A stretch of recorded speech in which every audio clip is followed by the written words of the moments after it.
This particular collaboration was around looking at daycare centers, especially for low-income earners in Lesotho, and seeing how through designing various using indigenous local materials, we can improve the quality of daycare, which is actually quite abysmal, to say the least. When I visited some of the daycare centers, it brought tears to my eyes, and the only word I can describe the behavior of these children, who are as young as 6 weeks old up to 3 years old, is traumatized because of the sheer number of children that there are being looked after by one carer. Often there's 35 children in one room in quite squalid conditions.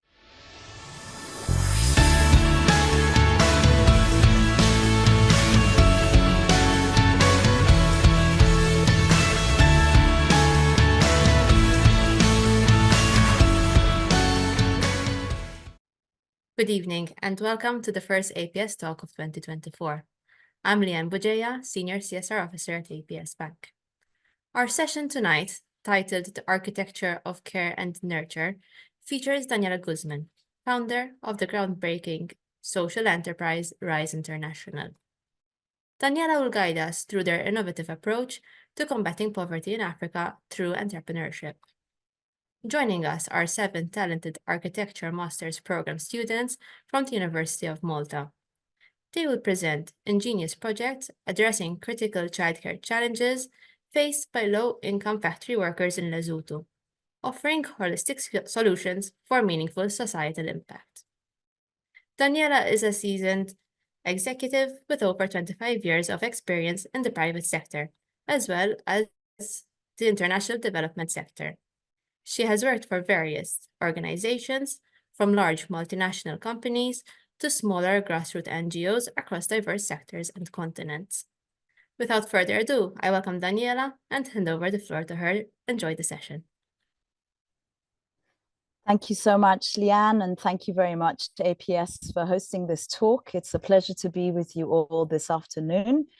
And the second time that we are collaborating with the University of Malta and APS and bridging the continent of Africa and Europe together. So it's an absolute pleasure to be here with you and present to you the work that the students have done really throughout this project. So as Liane explained, this particular collaboration was around looking at daycare centers, especially for low-income earners in Lesotho, and seeing how through designing various using indigenous local materials, we can improve the quality of daycare, which is actually quite abysmal, to say the least. When I visited some of the daycare centers, it brought tears to my eyes, and the only word I can describe the behavior of these children, who are as young as 6 weeks old up to 3 years old, is traumatized because of the sheer number of children that there are being looked after by one carer. Often there's 35 children in one room in quite squalid conditions. So it's something of great urgency, and it's a project that actually we had started to collaborate with Catholic Relief Services on trying to design ideal daycare centers in Lesotho. And so it seemed an ideal opportunity to focus on this particular area when we decided to launch this particular design project with the University of Malta. So let's start with giving you a little bit of background. Let's take you some facts about Africa, of which there's 54 different countries. We often talk about the continent as if it's one, but it's extremely diverse. And some of the challenges and opportunities that are facing the continent. It is the fastest growing continent in the world, that in the next 25 years or so, the population is set to almost double. To currently it's 1.4 billion people, set to become 2.5 billion people by 2050. And the median age is under 20 years old. So incredible opportunities there, lots of youth and lots of people. However, the challenges are massive unemployment problems, because there are no job opportunities for the majority of the youth. So a third are unemployed, and another third are underemployed, which means even if they study, they don't get the employment that they need. Maybe they get hustling jobs, street vendors and so on, trying to make ends meet on a daily basis. So we're talking about currently 280 million people that are unemployed and have got no way of surviving. So that's a massive problem and issue. And of course, with a growing population, another opportunity is that there's a massive need for infrastructure development in terms of need to build houses and clinics and schools and lots of energy utilities, road, rail, and infrastructure and so on. So there's another opportunity. And also the infrastructure development construction sector is an opportunity for creating lots of jobs for both skilled and unskilled people. Obviously, with the amount of poverty and unemployment in Africa, there's a massive dropout rate from primary to secondary school because most families cannot afford to send their children to school. And therefore, while literacy rates are improving, there's still a big problem of number of youth who do not even complete high school. So the built environment, by built environment, we mean, architecture, construction, engineering. There's a lot of opportunity to employ lots of people and for lots of people to get jobs, which is why we focus on that sector. And I'll tell you a little bit more about what we do at RISE in a minute. So now honing in, we're not going to be talking about the whole of Africa today. We're going to be honing into a country called Lesotho, which, as you can see on the map there, is in the far southern point of Africa. So it's roughly between 12 and 13,000 kilometers, depending on which way you were to drive from Malta. It's in the very southern point of Africa, of the African continent, and it's actually a fully landlocked country within one other country, being South Africa. And in the world, there's actually only the Vatican and San Marino, who are the only other states that are completely landlocked by one other country. So some interesting facts here is that it's globally in the world the only independent state that's above 1,000 meters. So it's actually got the world's lowest point, meaning there's no other country in the world that has such a high low point. So it starts from 1,400 meters and it goes up to the highest peak there of over 3,400 meters. And it gets very cold. A lot of people associate Africa with being very hot, but in the mountains, it's a very mountainous country. Temperatures can drop as low as -27. Our winters start in April and go on through to September, because we're obviously in the southern hemisphere, and you can actually ski there. But designing buildings and structures for Lesotho is very challenging because we have to take into consideration thermal efficiency, which is very important because for 5-6 months out of the year, it's very hot, and the rest it's very cold. And there are no things like double glazing or central heating or cavity walls or things like that to make buildings comfortable to live in. So a few bits of information about Lesotho, very similar to the rest of Africa. Obviously a very young population, almost 40% are aged under 30. But some additional challenges that Lesotho has, due to being the second highest prevalence of HIV in the world. More than half of the youth have lost one or both of their parents due to the pandemic by the time they're 18. So there's a very high orphans and vulnerable children in the country, of children lacking a mentor and a role model. And also half the population lives below the poverty line, that earns less than $2 a day. And every year there's about 7,500 graduates. So the few people who are lucky enough to go to tertiary education, then even they are not able to find employment, because there's roughly about 7,500 of them coming into the job market who will end up being either unemployed or underemployed. So RISE, we established RISE in 2016 in Lesotho. It's a not-for-profit social enterprise, and it actually stands for the last 4 letters of the word enterprise. So RISE is an acronym for Relationships Inspiring Social Enterprise. And we believe very strongly in social enterprise. I myself came from the private sector before I moved to Africa in 2009. And saw a lot of challenges with the development sector, whereby a lot of programs and development is donor driven rather than being community led, which means a lot of programs are launched as a result of programs being designed by donors based in New York or Europe, some of whom have never even set foot into Africa, and not necessarily responding directly to local needs and local demands. So RISE works very much at the grassroots levels. We focus on economic development through job creation, developing people's skills, and entrepreneurship, specifically in the built environment. So we help African entrepreneurs who are wanting to be entrepreneurs, so young youth who are unemployed but have the spirit and the passion and the gumption to be entrepreneurs, to gain the practical and entrepreneur skills they need in order to launch their own businesses, to have the technical skills that they need in design and construction, and also to build a network of professional contacts. So that's very much the three sort of key pillars that we focus on as an organization. And our vision is to have an Africa where vulnerable youth transform from job seekers to job creators. One of the biggest sort of catalysts and motivation for me to have founded the organization was when I came across a very frightening statistic that over 95% of social impact investment in Africa goes to foreign entrepreneurs working in the continent rather than to local African entrepreneurs. So that is a statistic that we at RISE are trying to pivot. And our mission is to reduce poverty by supporting entrepreneurship through business incubation, learning by doing, and community development. That's at the core of everything that we do.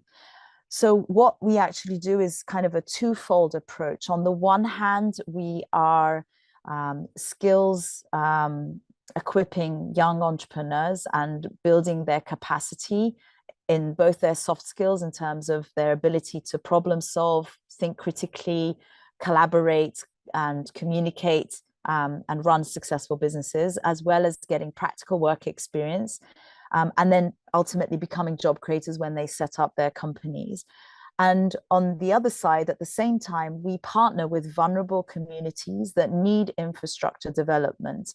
And we train communities in the whole concept of social enterprise. For those of you who are not familiar with the concept of social enterprise, it's really the beautiful sort of merging of the private sector for-profit companies who have to be efficient, effective, and generate a product or a service that other people are willing to pay for, but their profits, instead of going to shareholders like for private companies, their profits that are actually called a surplus go into the social impact projects that they are working for. So it's a win-win for the communities and for the organizations, and social enterprises then are able to generate their own income and not be dependent on donors, and are able to then respond to local demand. And that's what we very much believe in.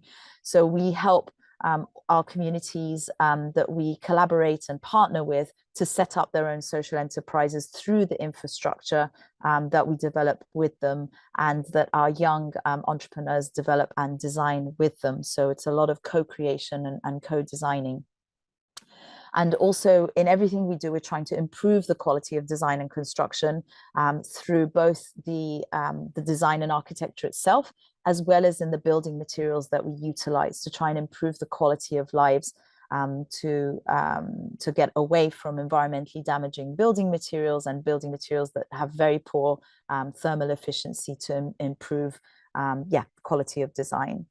So we do all of this through a program called In Loco, which is obviously Latin for in situ, on site, which is a learning by doing fellowship program. So we recruit recent graduates who finished studying architecture, civil engineering, carpentry, quantity surveying, electrical installation, and so forth, all the built environment trades and professions, but they've got no work experience whatsoever and they can't find jobs. So we have a 10-month fellowship whereby the fellows do everything from design, and we teach them participatory design, first of all, which my colleague Pedro is going to explain in a minute, and then design the infrastructure with the local community partners, and then design and actually build the infrastructure. And at the same time, they're being trained in business development, how to develop a business plan, how to set up their own company at the end of the fellowship, so that they are getting the much needed work experience that they need. They collaborate with one another, so then they're also able to co-start companies together and collaborate once they finish the fellowship. And at the same time, the vulnerable communities are getting the much needed infrastructure that the fellows build for them. So that is the sort of core of our programming and our impact so far. We've had 5 cohorts of fellows, and we're very pleased with the outcomes for so far. 61% of our fellows are self-employed and running their own companies. 32 of them actually have set up their own companies, and 23% of them are employed, and 16% are currently studying either a bachelor's or a master's to advance their studies before they start their companies. We also have noticed an increase on average of about 43% in their monthly income after 3 months of graduating from the fellowship.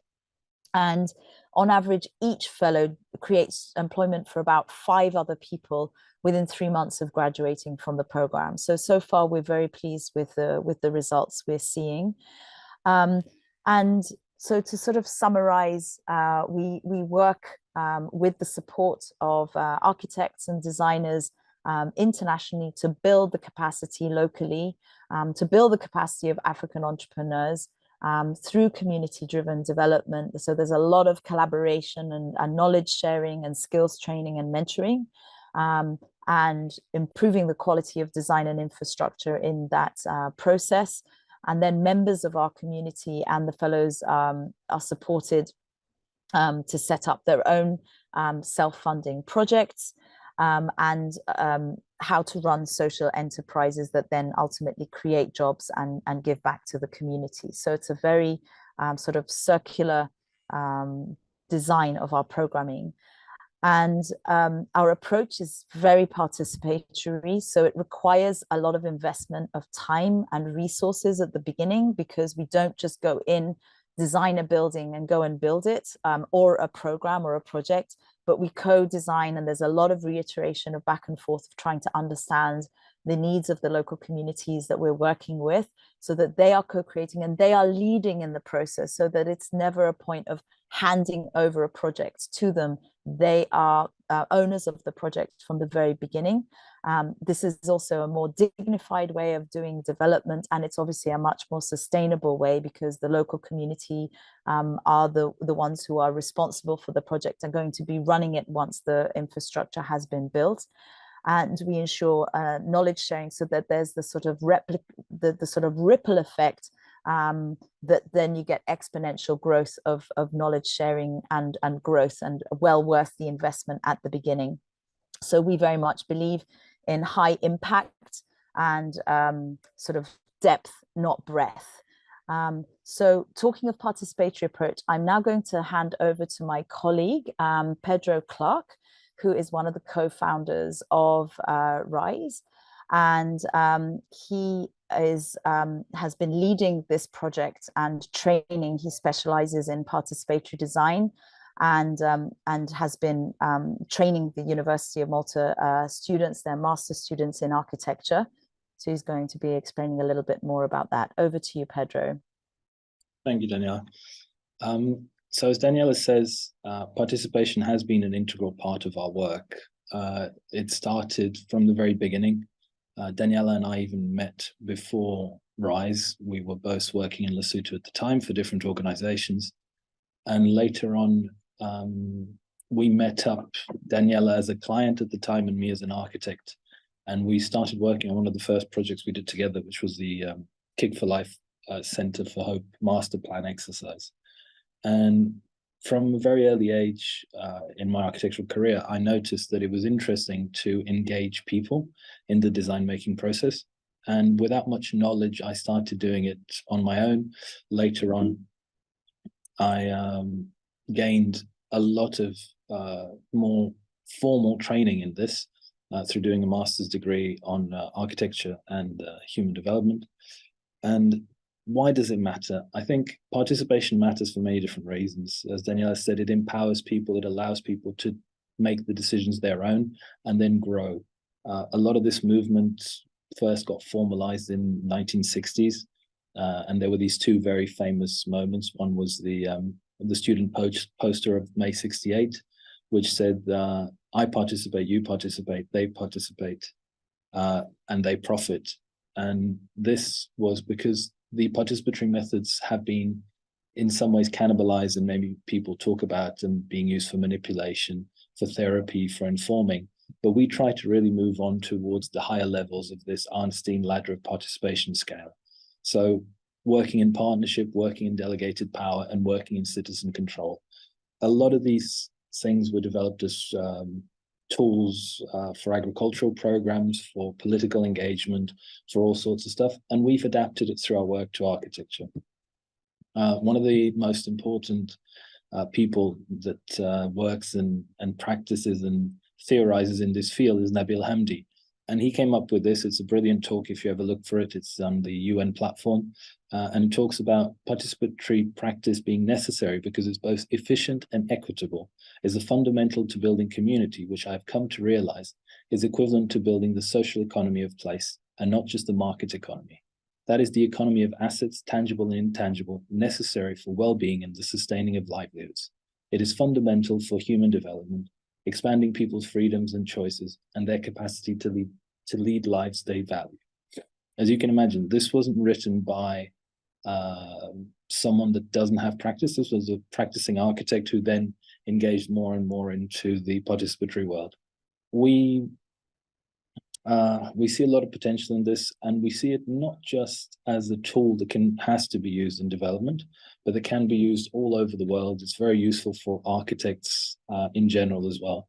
So a couple of years before, we started working with the University of Malta, and we ran one first workshop working on a project that at the time was for our own center. So us at RISE, we've been trying to build an entrepreneurship center down in Lesotho. So the engagement process was easier to organize at the time. We had former fellows from the group, which we call pioneers, people that have gone through the In Loco project, and they were able to exchange one-to-one with the Maltese students to start developing what the future project would be.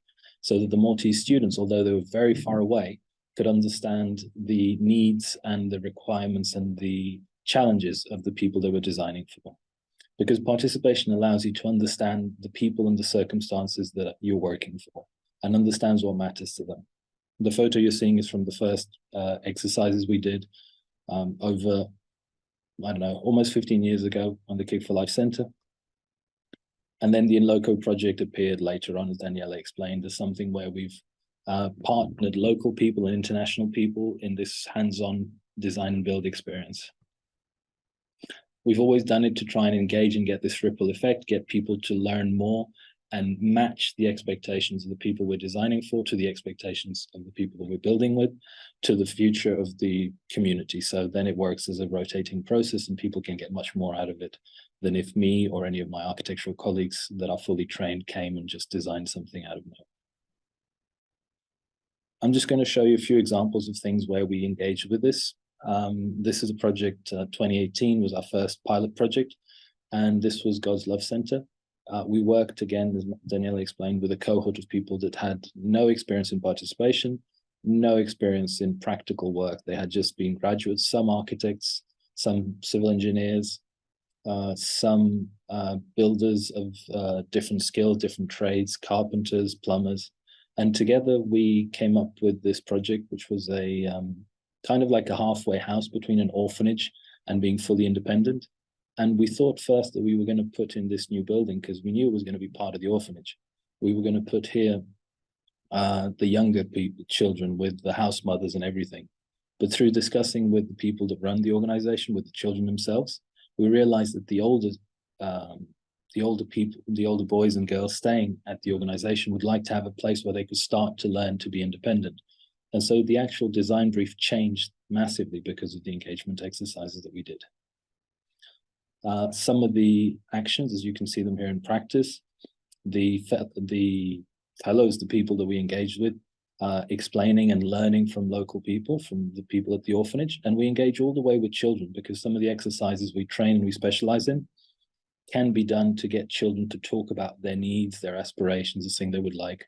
And this really helps us move towards designs and things that please people and are essentially meeting their needs.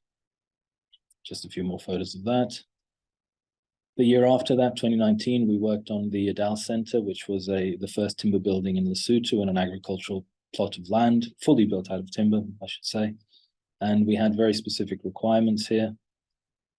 Again, the year after that, still working with people with disabilities, we ran engagement programs to understand how best to make this building out, how it could be used by people of all different abilities. This was done all remotely, and this was at the point where the organization was growing. COVID had just struck and it was everywhere, and we couldn't travel down to Lesotho, so we adapted a lot of our methodology to doing it online. At this point, more or less, we engaged in the first exercise as well with the University of Malta, and it was just before the lockdowns and everything. I was in Malta and did the first course of participation with a group of students. 2021, we couldn't run in loco. We did a lot of projects COVID related, which are not relevant here. And then 2022, we started working again on schools, different schools, and we had a fellowship again that engaged in how do you organize, how do you place this building within the new school? This is a sand block building, so it was all built out of sand technology. And the purpose of this was trying to understand with the school how best to make use of the building, reducing its costs and locating it within the campus. At the moment, we're still working and engaged on the Kick for Life Center, which was something we started a long time ago. And we have another cohort. We've gone through the same exercises, rerun a lot of it.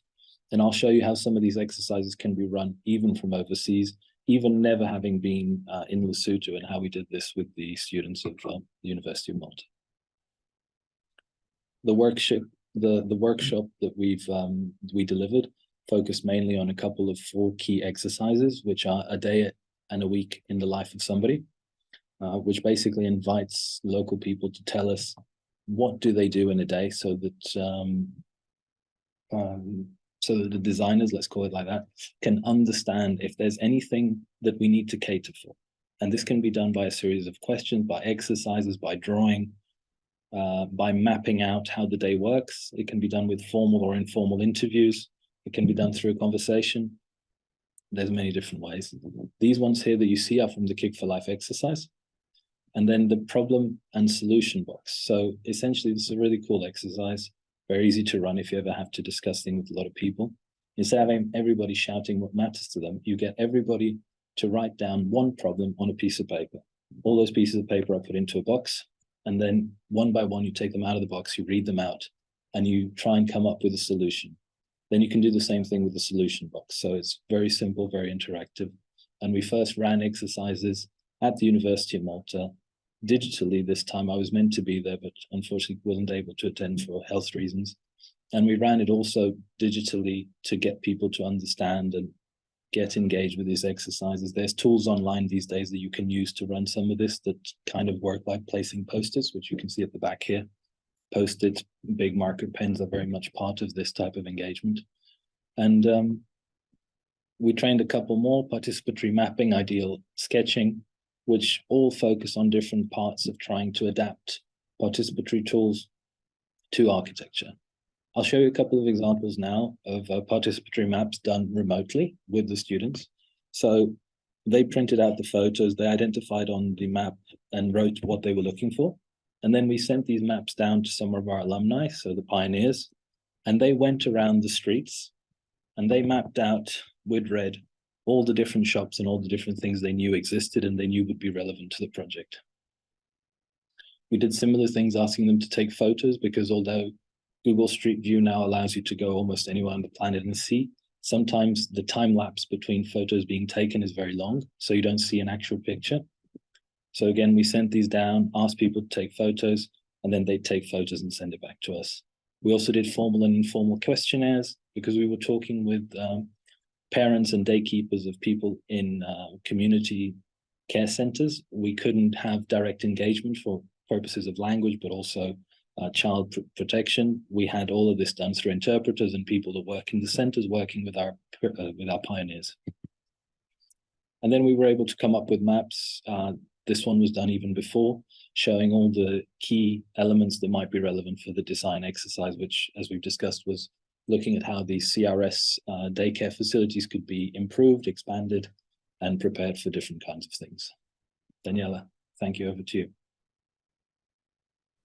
Great. Thank you so much, Pedro. And so now that we've got a little bit of background about what participatory design is all about, we're going to hear from 3 of the different student groups who worked on the various designs for the daycare centers, starting with Nicole Bonici and Luke Formosa, whose theme is a community of shared experiences. So over to you, Nicole and Luke. Hi. Hi, thank you. Thank you very much for the opportunity. So as Daniela said, the whole kind of crux of our kind of project in this was the idea of shared experience. So looking at society in a roots way and seeing kind of what can we add, what value can we add in creating community. Specifically when tackling the idea of interdependence between people as well.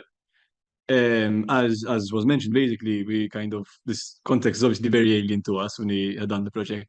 So we started by understanding a bit more where we're working, and the town is situated on the northern border of the country, which, as explains, in the southern part of Africa.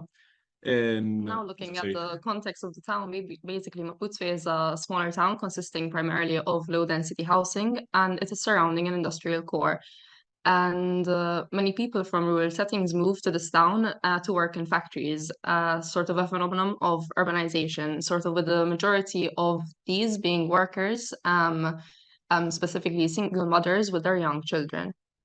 So considering this, that there'd be a majority of mothers with their children, we focused on creating a childcare, but not just a childcare. Exactly. So the main core of the brief was in fact a childcare because of the social reality that Nicole mentioned. However, apart from that, as you mentioned, the area is quite underdeveloped. So while these people move in, there's a lack of certain services that these people could really make use of. So the brief included the idea of including more services. However, what we as a group kind of chose to take as an opportunity is seeing how can we provide services and the childcare in an integrated manner, in a way that adds value.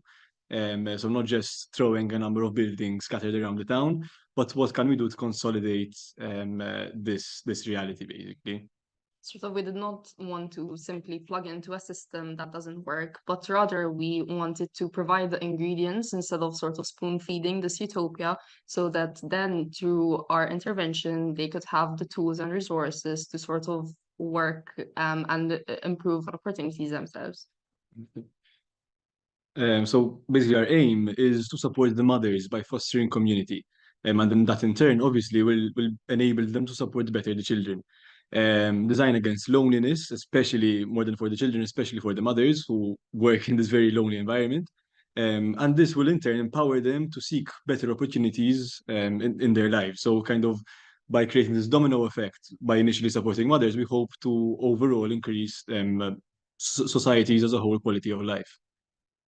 So basically also looking at the demographics and sort of from communication with the mothers themselves, we identified similar realities that most of these individuals face. Distance is one of them. The sparse low density buildings resulting in not only a lack of social life, but also a lack of safety as a result of this. And additionally, a lot of time is taken up by long working hours and travel time as they have to travel to the factory every single day by walk. Sort of there's the cycle of poverty, and these mothers are sort of trapped into this reality with no other alternative. And all this is also a result of the limited quality time, results into a limited quality time and resources for adequate care for their children. So because of this, we wanted to chose to take what, considering that the mothers are the backbone of the society, we wanted to empower them and also try to bring about change into the reality. Yeah, so the questions then came, what can we do to help? What can we provide as designers, as architects, and how can we empower as well in turn? That being really the key and the crux of our project, our core aim. And what we want to do is kind of provide a choice and provide an alternative to their way of life at the moment. So as we mentioned, the kind of life they live is very rigid, very kind of, they don't really have the opportunity to seek something better, seek something different. So by providing a choice, we're kind of giving them the first step in seeking this kind of this improvement. So basically, at the core of our approach lies this goal to combat loneliness and foster the sense of community by promoting interdependence. We recognize that the mothers form the backbone of Maputsue's society, so we can try to help them act as catalysts to sort of further this change. By placing emphasis on their well-being and empowerment, we hope to cultivate a thriving community. Exactly. So how does this materialize onto a site? This is a repetition of what we just said, basically. So the site we chose is very much in the heart of the town, which is kind of sandwiched between the southern part and the northern part, both of which are mostly residential, and just along kind of the main avenue, which is where the industrial core sits. As you can tell from the image at the top, it sits kind of on the periphery. So to the right of it are currently fields which are earmarked for further development, both residential and industrial. And what we did is identify kind of the main paths, the main thoroughfares along this site, as well as kind of existing services, which, as you can see, are very limited, which is a primary school and 2 food markets in the vicinity. So basically, through our design, we want to promote this idea of co-living, which emphasizes this community and flexibility, and also access to various amenities and services within their site itself.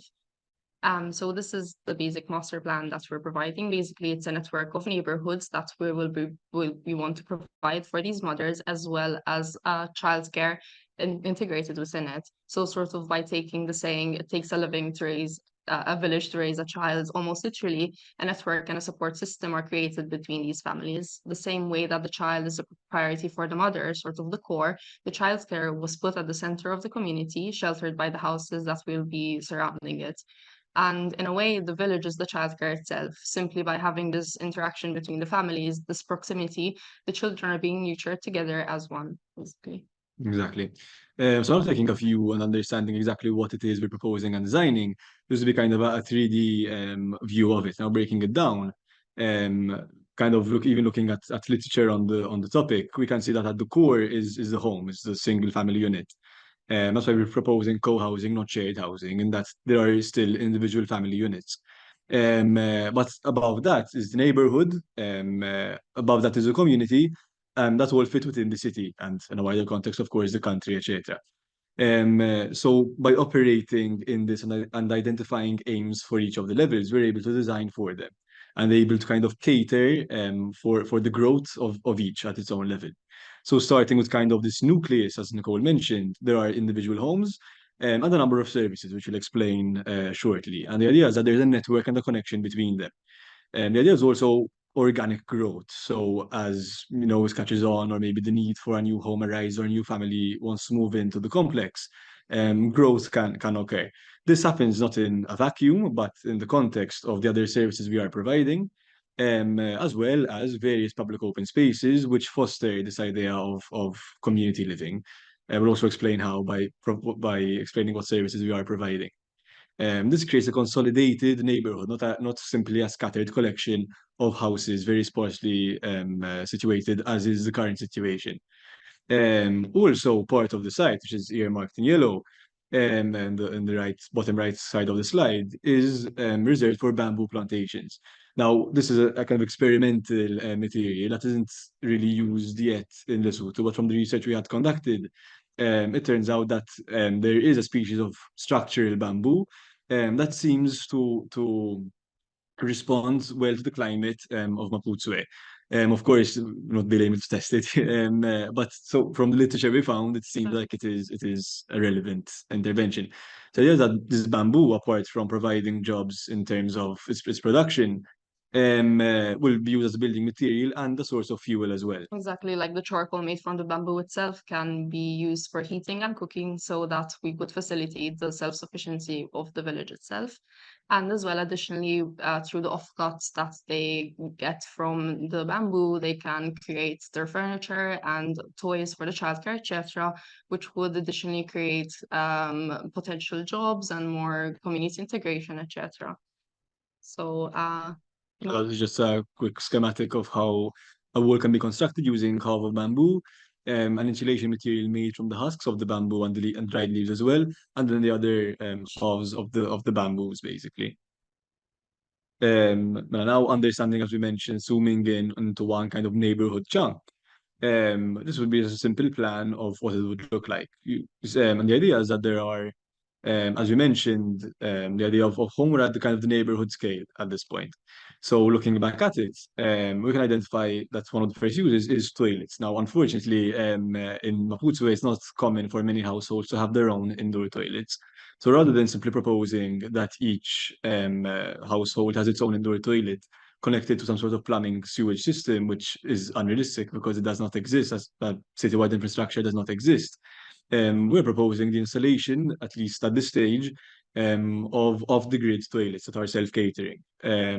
Obviously, it will be very expensive to implement this in each household. So the idea is that it starts as being present for each cluster, and then, of course, ideally, as time progresses and as they're able to improve their living situation, more can be purchased, of course.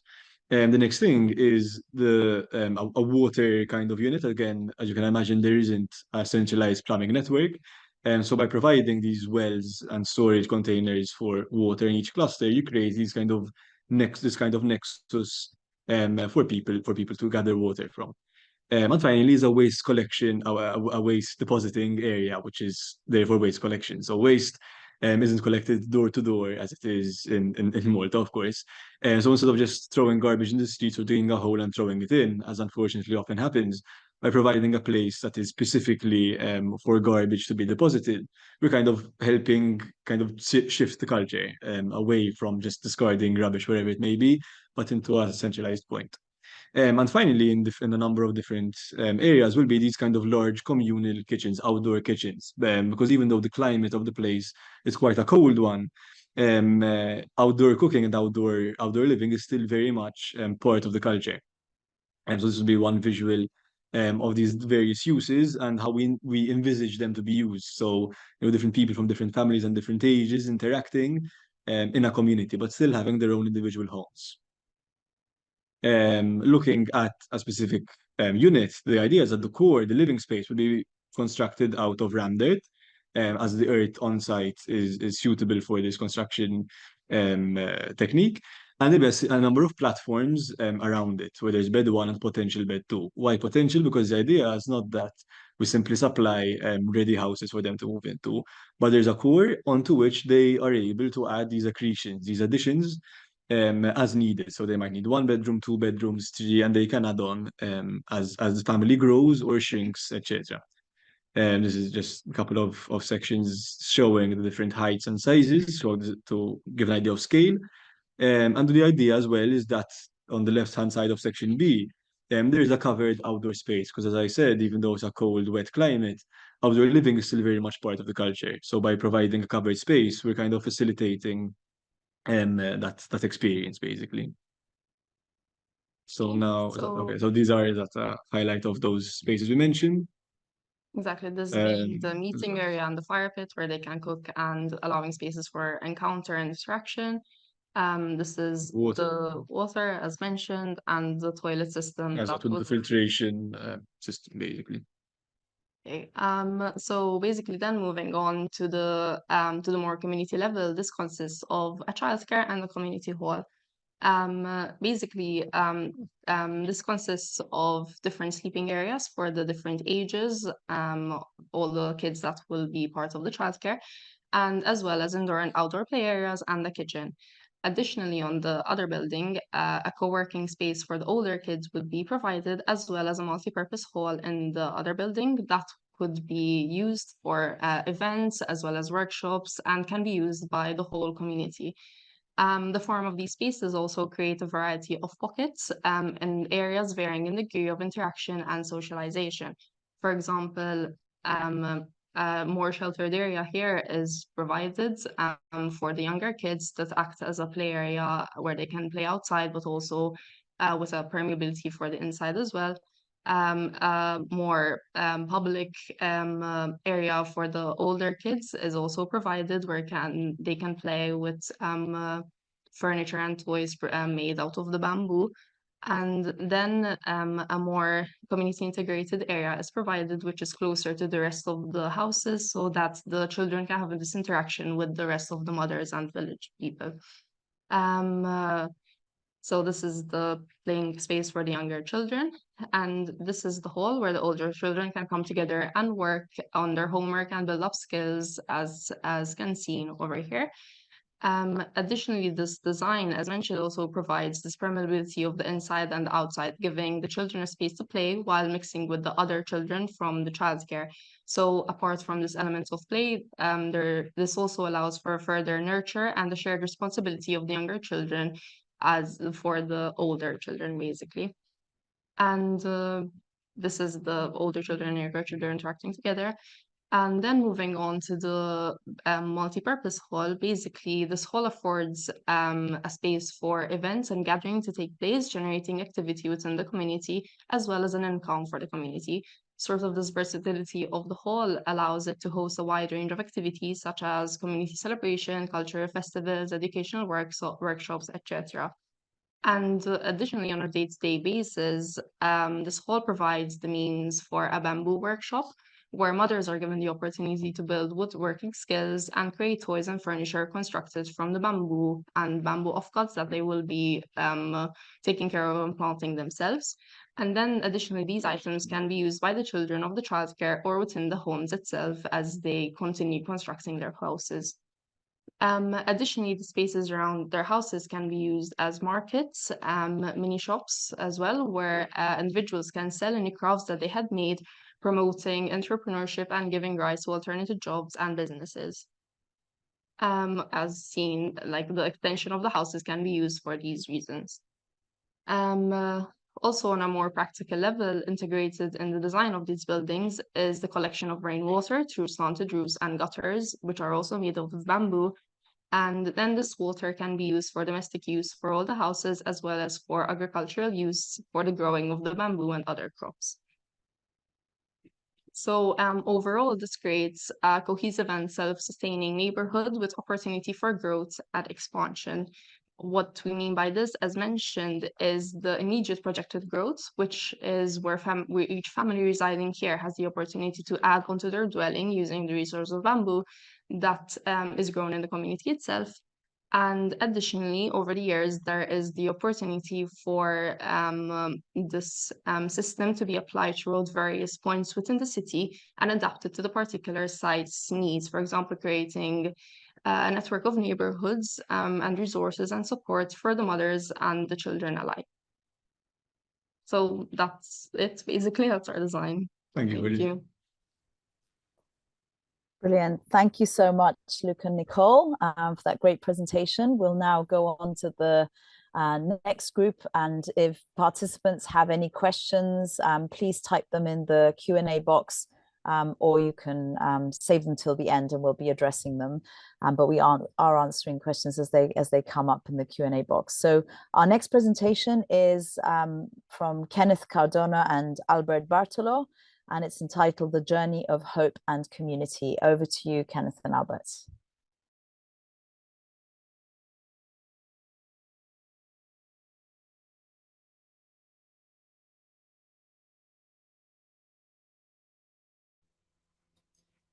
Good afternoon. Good evening.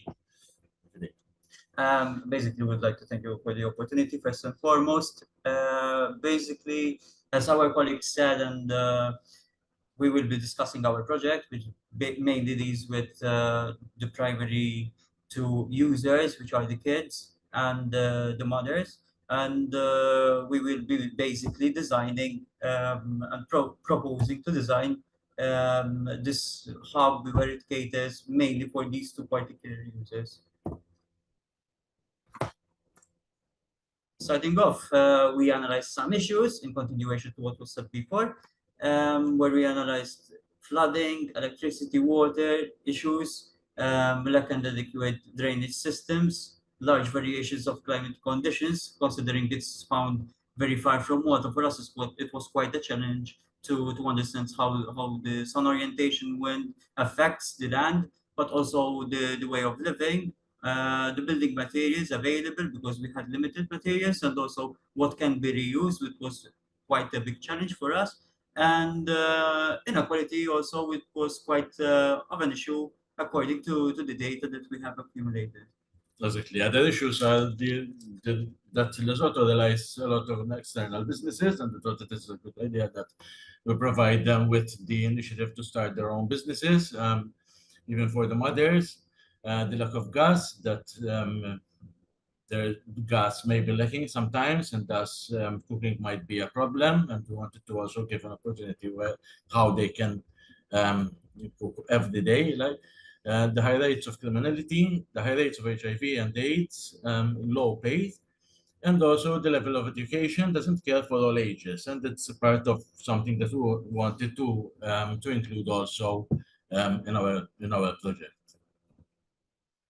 Well, as the scope was to construct and combine the facility with a childcare with housing, co-housing, where the co-housing will mainly involve a habitat for the mother and the child, and the childcare would be within the same facility to also decrease the walking distance for the mothers themselves. Designed with eco-friendly materials and accessible features, including a variety of space that is safe for the children and children friendly, and also communal areas where the mothers that can interact, support each other, meanwhile keeping surveillance on their kids.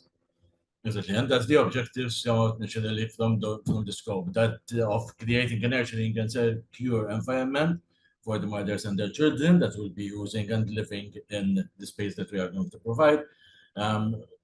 Especially focusing on the development of the child and thus building a supportive community for the residents. Overcome challenges like budget constraints and regular compliance, and that this mainly the why we went for eco-living projects where the mothers can fork out the expenses and live together, so that they can have the extra that if you live alone as a mother, you cannot have in a place like Lesotho. Sometimes mother we don't understand what it's like living without a fridge or living without a washing machine. And thus, these are the things that we had to keep in mind when we were designing for our project. And then also ensuring a successful and sustainable implementation of the project using the materials and local materials, so that the project could finally materialize itself. So basically, as for the ones who actually joined later or perhaps might have missed this, the red spot is basically Malta, and South Africa is basically literally going down, which deals with the southern part of South Africa.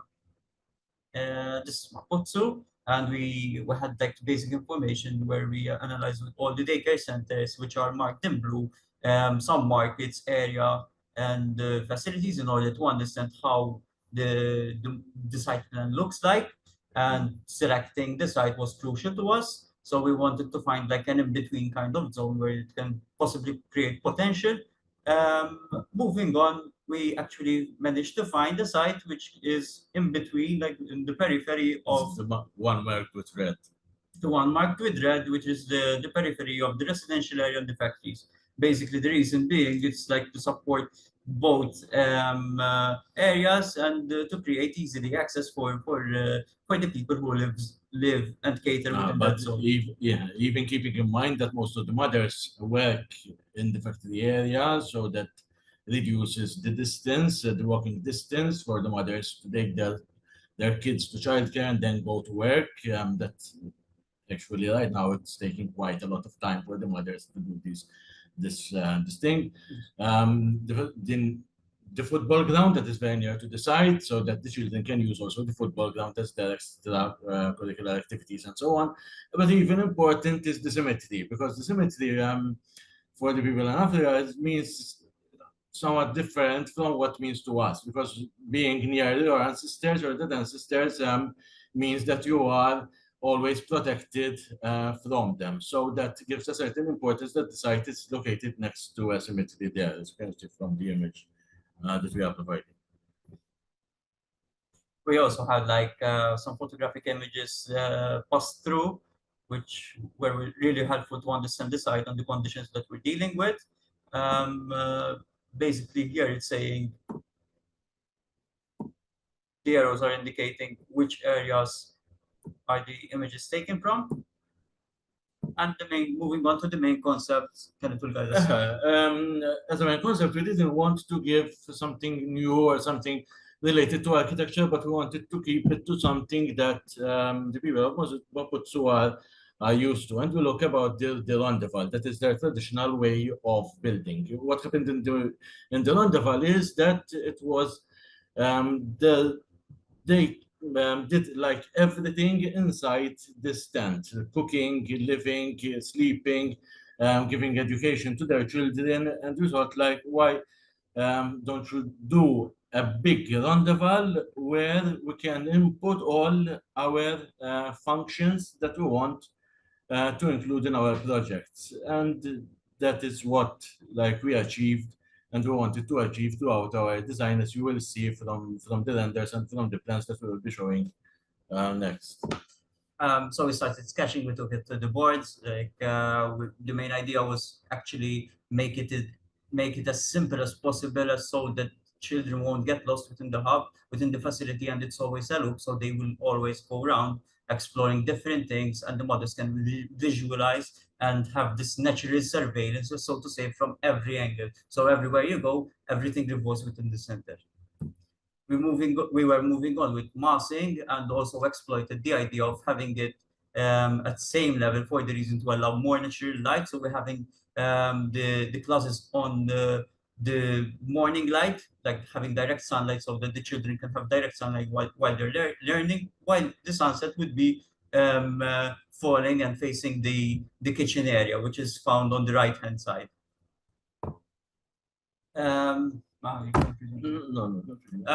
to say, the total area land is 3,800 meters squared, as it's shown. We wanted to give people space that can feel comfortable to work within inside, but we wanted to emphasize mainly on the outdoors, because we want children to integrate with their own land and feel much kind of communicated with their own land, also between and in between. So we have like 1,254 meters squared indoors, 988 and in between, and an outdoor that consisted of 1,558 meters squared. We gave importance to the area in between, especially because the streets, we are considering the streets as the place from where the community starts. And we wanted also that our building has those empty spaces in between their buildings where interaction between the mothers and their children and other locals to happen, rather than having a building that is a chunky building. They are split in small parts to allow for these spaces where this type of new community can happen. This is basically a master plan of how the site would look within the context, and we wanted to test it how it would fit without impinging on the local buildings. And as a program, we started moving on by having the idea of expansion from the beginning in mind for future reference. So if the building happens to be successful, there's also room for expansion within the same language of architecture. So we have the sun path, which is on the right, and the main access, which would be very simple, entering from a very straight planar. And basically it involves of classrooms, multi-purpose hall, other classrooms which are different, because one is 0 to 3 and the other one is 4 to 7, a clinic, workshop, toilets, shared kitchens, living, an outdoor activity, and bedrooms. As you can see, the rest in gray is highlighted as to be third party. One can see that also, as the previous group presented. There is like the drainage system is not yet organized there, so we had to go with septic tanks and septic WCs to be used as their toilets and the external part of the building because of odors and other things like these. They had to be taken out from the main building, from the main area. So we try to push them on the sides, and the reasons of if there's any services these can cost, they wouldn't be interfering the center part, but they would be working on the sides, having also the clinic at the periphery, so that if any emergencies happen, they can literally come with the ambulance and would be easily accessible for their vehicles. This is basically how we decided to divide the space. On the lower part, you can see the co-living area where you have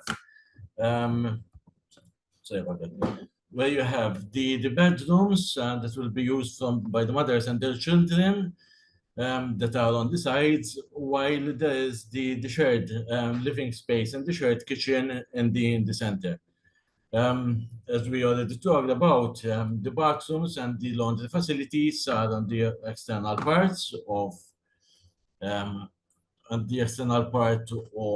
from where we have the bedrooms.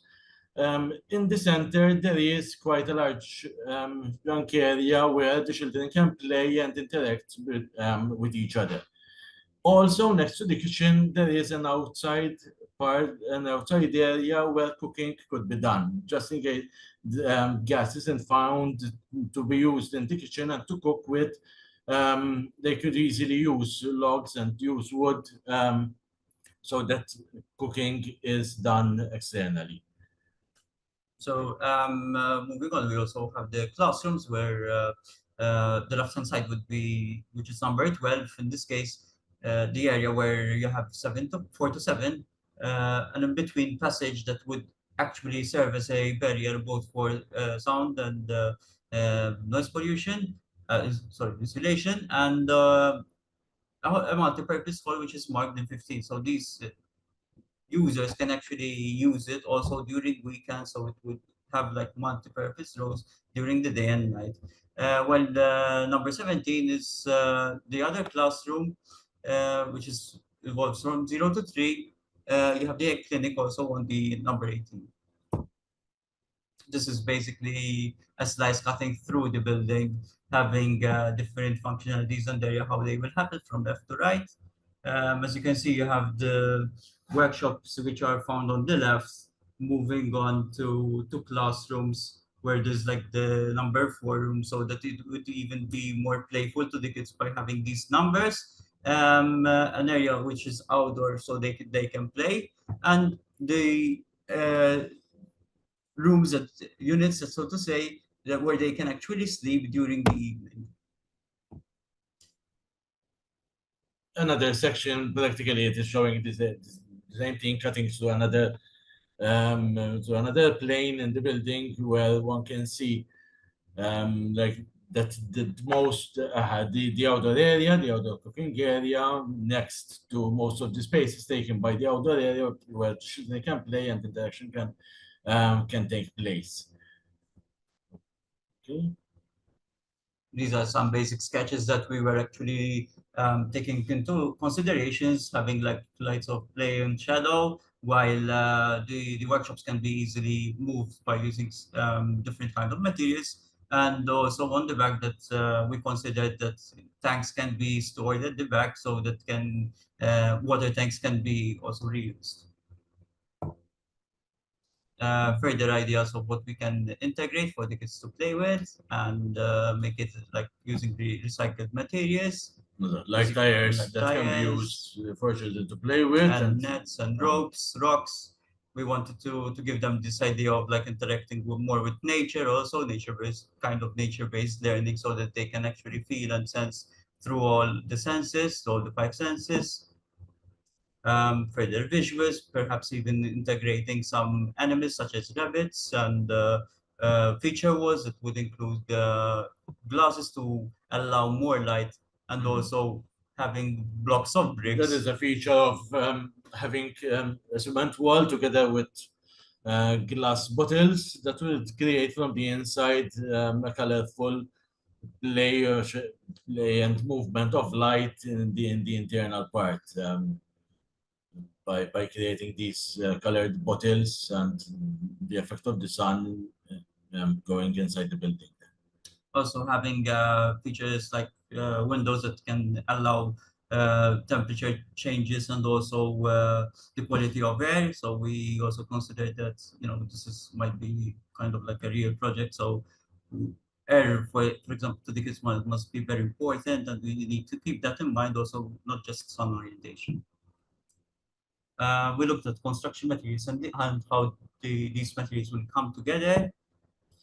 From here, we are going a bit into how the project will materialize and how it can be built. The lower part will be built out of cement bricks, mainly because of the humidity issues and the flooding issues, and to elevate the building, the whole complex, approximately 1 meter above the floor, above the ground. From here, an array of structure made out of local timber and to support all the platform. Okay, again, the platform is formed using timber. From there, the whole complex will be built out of laterite brick that we found that it is some literature like we were introduced to this material through the literature that we made about the country, and we gave this information to Rice, and Rice we're doing the research also to see if that material could actually be used in Lesotho or not. There was an array of also timber trusses that will hold the whole roof. And then everything is roofed over using straw and bamboo to use as a secondary insulation for the whole internal areas of our project. This is basically the laterite brick. As Ken mentioned, we did some research and we dug up some investigations because it was really challenging whether this laterite brick, and we were questioning whether it's found in the place, but we actually managed to find a way to see that, you know, to prove that this laterite brick works and is found within the place. It has a lot of benefits. Basically, it gains stays over a period of time. It serves like as a good insulation, especially to the heats of the place. It has good thermal capacities, properties, and easily adapt to the adjusted weathers. Moving on, also we considered bamboos that grows in the area. Unfortunately, there isn't like bamboo that grows much in the area, so we had to adapt to the local materials, and we tried to work with materials such as this kind of bamboo, the golden bamboo, so to say. Recycled materials also, as mentioned before. Mentioned, like the glass bottles inserted in cement and concrete, the tires, the timber that is locally sourced. All right. The ceilings that we already mentioned that are very good for insulation, and this is a material that is easily found. And we are also looking at solar farming, like to give another opportunity how cooking can be done. That's using only the solar energy to cook, and also to promote a way of learning how to do these things, the structure, so that it can also maybe be sold to other facilities in the area. A water system, we are also looking about the way how water can be stored, and because we all know about the importance of water collection and about the importance of water in our daily life. And also about the sewage collection, as already we mentioned, that drainage is right now a bit of a problem, and the infrastructure is not yet up to standard. Here we can see some renders about the external part, and as we mentioned, that the whole structure looks like the roundabout that we showed at the beginning. Internal parts of the community area, where the childcare center will be. Such as the multi-purpose and the kitchen on the right. Exactly, and there's the kitchen where all the mothers are working together in order to prepare their food for themselves and for their children.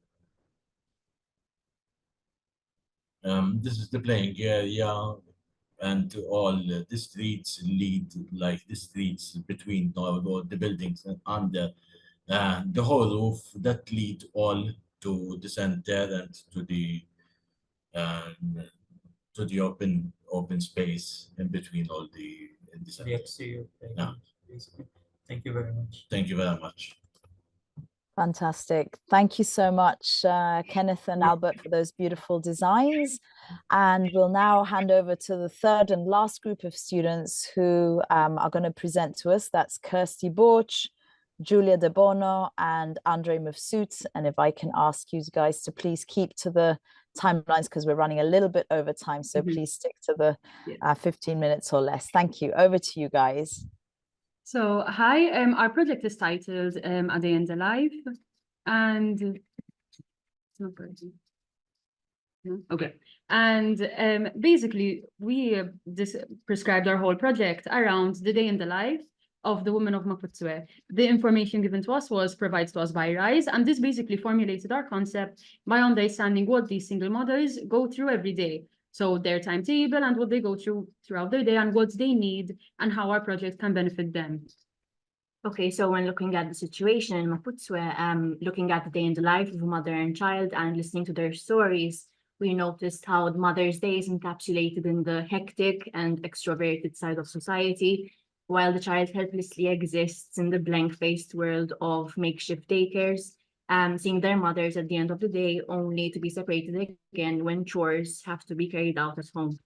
And this made us question how the notion of a home may be created within the campus, bringing together mother, child, and the in-between. So the in-between being the chores, which in turn can be relocated within the campus in order to bring about a playful narrative that reunites mother and child through the very activity that separates them. So as part of our approach, we made sure to use locally available resources. We took inspiration from the local rendezvous huts, and we also incorporated local craftsmanship in our construction process. So when it comes to zoning, we use the area which makes part of the market area just to the north, and which experiences the heaviest footfall. And we basically create a space which allows people to participate in public activities. And we also took advantage of this by creating mechanisms which could generate some income for the system to be self-sufficient. So then when it came to the creation of our master plan, we basically started understanding the context of Maputswe and recognizing what forms would suit them best. And we found that it's still common to build in the rendezvous style. And this is very local in Maputswe, so we wanted to create a design that would adapt to its concept and be comfortable for them. We didn't want to give them a building that would be so out of place that they wouldn't even enjoy going to. Like this, it feels like home. It feels like something that reminds them of where they're from. And we found out this through doing walkthroughs on Google Maps and Google Earth, as well through photos provided to us by RISE, and understanding what we really needed in the space. And then basically this is what it looks like from completely block plan. And then these are a breakdown of each of the building, which now we'll be explaining one by one. So a new node in the town is being plugged in, allowing mothers and locals alike to engage in activities with other visitors and children, transform chore time into quality time, and gain access to various amenities which were previously non-existent. So the plan shows a playful kind of spectrum between social and closed spaces, aiming to kind of bridge the gap between what the two of these characters represent, being mother and child. So this master plan shows all the layouts at the ground floor, emphasizing how they are all kind of connected together and how the peripheries relate to the rest of the town, mainly the market streets. This then shows the spaces at level -1, mainly the external playground, the store, and the clinic. And these are our most extroverted spaces, representing the kind of fundamentals of motherhood, reflecting how the mother has to take care of her child. Hence, the clinic has to provide some sort of social environment and provide the child with basic needs. Hence, the store, and finally has to include the element of play in the child's life. Hence, the external playground. So the store and the laundry, located at the most social side of the site, set the tone for the rest of the extroverted spaces, kind of diffusing the town's dynamic district into the campus. The lower level of the store also features an introverted and extroverted side, being the store area for the mother, selling products such as reusable diapers and milk, and the main store space. So the store is meant to be a funnel for the entrance into the site, diffusing the streets into the campus and existing as the most social space. This is the store at ground floor, showing the laundry area for the mothers, a main laundry area, and the opening which takes you to the playground. And then this section further highlights what was mentioned and also emphasizes the funnel-shaped roof, the playful stairs leading up to the laundry level, and the more kind of private area for the mothers to wash their clothes. So now we're moving on to section BB, which emphasizes how the funnel roof allows rainwater to fall into the main water cistern, and the smaller tanks at the top, which when they overflow naturally allow water to fall into the main tank below. So this next slide shows some visuals of the laundry space located at ground floor and the store area, while this plan of the first laundry space located near the clinic features 5 rainwater harvesting tanks, an amenity that allows mothers and locals alike to wash their laundries on site. So there's also a laundry space next to the kitchen, which also features these tanks, as can be seen in the diagram, and that heat the water via the heat created during the decomposition of organic materials that come either from cooking or from gardening. And then when it comes to the washing of diapers, reusable diapers, fire boxes are introduced under the other water tanks to kind of effectively disinfect the laundry. And then this now shows the buildup of the laundry, showing its construction and overall form. And as Kirsty mentioned earlier, the site also includes a clinic. This forms part of both the extroverted and introverted concept, meaning that the clinic is both available for people who do not use the rest of the area, but as well it's available to those who do use it. The space basically consists of 2 floors, where you have the first floor, which includes a clinic and a little play area. So while the child is waiting to go in, they can stay being entertained. As well, the clinic is also available for children who may stay there for a day while their parents go to work, so that their mother doesn't have to take a day of leave from work. This is also meant to be like a quick checkup spot. So while the children are at the daycare, even if they're not unwell, they can be checked by a doctor, and they can always be surveyed and made sure that everything is okay. And then basically these are some sections through the area and some of the areas inside the space. This is the night shelter. Basically, this is to tackle the issue, the prevailing issue in Maputswe of child abandonment. So the space basically allows children to stay for the night, maybe 2 or 3 nights, in the case that, for example, their mother is stuck at work after hours, or their mother doesn't show up.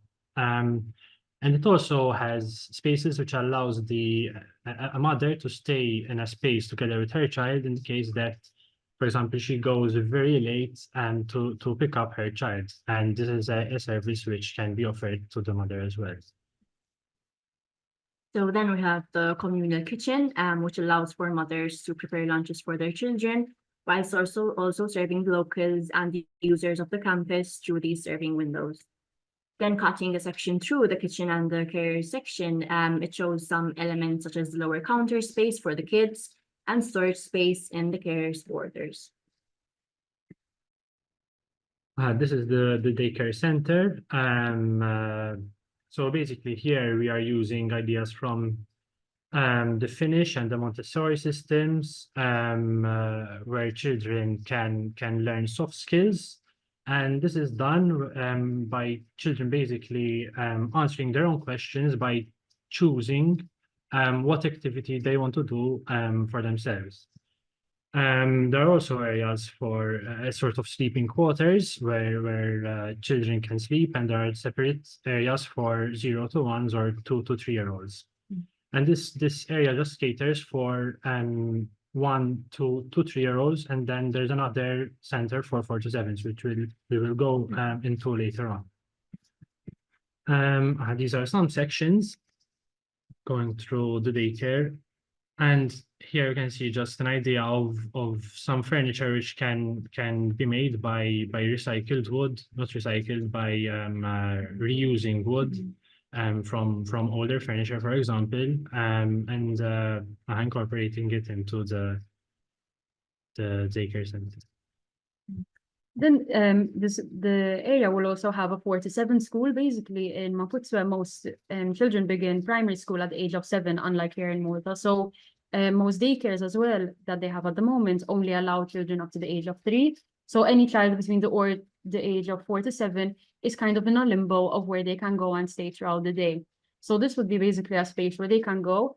And as Andrea said, they would also learn soft skills. So they wouldn't be learning your regular maths, but they'd be learning how to sew, how to make toys, and these toys would then be used in the actual daycare. They would also be learning how to sort of draw, basic soft skills that can help any child throughout their childhood. And basically, this is the outside, and this would basically be the classroom setups. You have lunch rooms as well, and basically in the evenings, this would then be able to be turned into a trade school in the evening, where anyone of any age can go and teach a workshop and basically educate someone who wants to be educated on woodworking, on sewing, and anything made in the space will then be used back in the space. So for instance, they have a lot of fabric factories, so the scraps would be donated and they would be making reusable diapers. Old furniture can be recreated in the space and used again to provide extra furniture for the spaces on this campus, as well as any other services that maybe someone nearby would need. And basically, this will be a section of the space and how it can be used. For constructing these spaces, the construction system, we wanted to incorporate a material which is wheat husk, is basically the waste produce from the second most cultivated crop in Lesotho, which could help also with the issue of waste that is present there. We basically mix the wheat husk with either a magnesium binder or lime, and this would allow for in Lesotho having huge fluctuations in temperature between day and night. This would limit shrinkage cracks compared to, for example, concrete, traditional concrete, and it will also need less maintenance. And this being non-load bearing, we will also incorporate local craftsmanship, mainly carpentry, to create the timber stud wall, which this wheat husk will be cast around. And this basically is a biofill toilet that will be used on the site. These are more efficient than the traditional pit latrine, basically because they cost around half the price of what a pit latrine takes. And as well, they don't really take that much maintenance. The waste is then eaten up by worms, which these worms are specific worms that live in Africa. And basically, the bottom has been used in many places around. And it would basically be that the worms eat the waste and transform it into compost, which will then can either be cleaned out every 3 to 6 months and used in the fields and farms to benefit the ground. And basically, this would be a system that they go through, and it doesn't really take much maintenance. So it would be a good way to kind of have a bathroom that you don't require so much cost and so much maintenance on a specific person to take care of it. Then basically we have some playgrounds. This would be one of the extroverted playgrounds, meaning that anyone who doesn't use the services of the site can still go and play in this playground. It's sort of protected by itself because we lowered it into the ground. So instead of having your traditional fences, we basically use the landscape to create a safe space, and there's only one staircase that they can exit from. So creating a safe playground for anyone to go and play on site. And then we have the more introverted playground, the one found in the center of this center, where basically this is an extension of the childcare in 4 to 7 school, where the children can continue to learn soft skills, but also have some fun and play and interact with the other children. This is our presentation, and we thank you for the opportunities.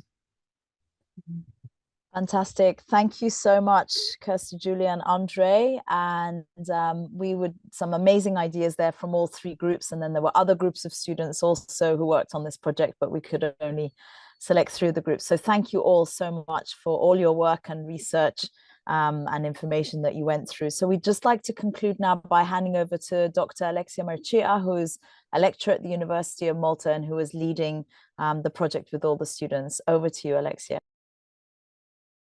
Hi, everyone. Good evening. Thank you, Daniela. We'll keep it really brief because I'm very conscious of the time. So just a short message. Over the past years, the faculty for the built environment and the Department for Architecture and Urban Design have been highly committed towards many of the themes the students spoke about today, mainly inclusion, equity, participation, empathy, dignity, well-being, and health, which have been studied and explored through several collaborations with local NGOs, volunteer organizations, and care providers in the local context. The collaboration with RISE has been one we cherish and in fact have returned.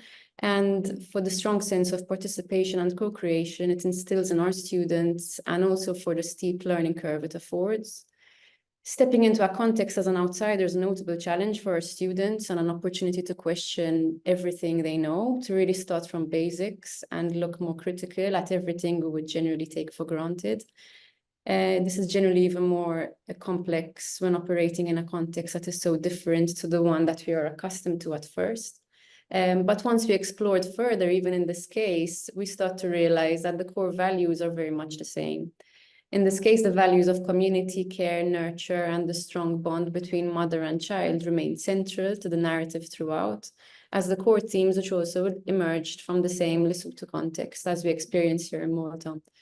To this, the students have layered entrepreneurship, independence, education, and community building, again, the broader group of students, as the themes that have the potential of extending the notion of daycare as we know it, so to give the mothers more opportunities beyond caring for the children. With this, the more traditional notions of architecture, engineering, construction, and infrastructure were also researched and developed, as the students have very well shown, thereby supporting our students to not only be the architects tomorrow, but the agents of change, dare I say, that we so desperately need.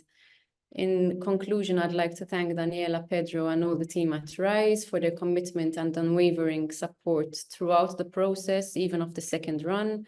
The students for really responding to the brief head-on, as challenging as it was, and APS for hosting the event tonight, while looking forward to future collaborations. Thank you. Thank you so much, Alexia. And I'd just like to conclude with a very sort of well-known, African proverb, which you hopefully can see on your screen there, which is, if you want to go fast, go alone. If you want to go far, go together. And that's very much been at the core of all of the work that we do, and the core of this project as well, with the collaboration of the University of Malta, the students, the lecturers, and of course APS Bank, who have sponsored and made this project possible. So there's our contact details on the screen there. If any of you didn't get to ask your questions during the webinar, we had some very interesting Q&A. So if any of you have any other things that you'd like to ask or discuss, please feel free to reach out with us. And thank you so much for listening and for participating this evening. I'll now hand over to Leanne at APS to close things out. Thank you. Thank you, and thank you for everyone who participated in this evening's session. We'd like to thank everyone as well who joined us, and for your interest in the APS Talk series. We'll be sending a feedback form as we appreciate your valuable insights. The recording of today's session will be available on the bank's YouTube channel early next week. We also look forward to seeing you at our next APS talk planned for February. In the meantime, please follow our social media channels for the latest updates. Thank you and good evening.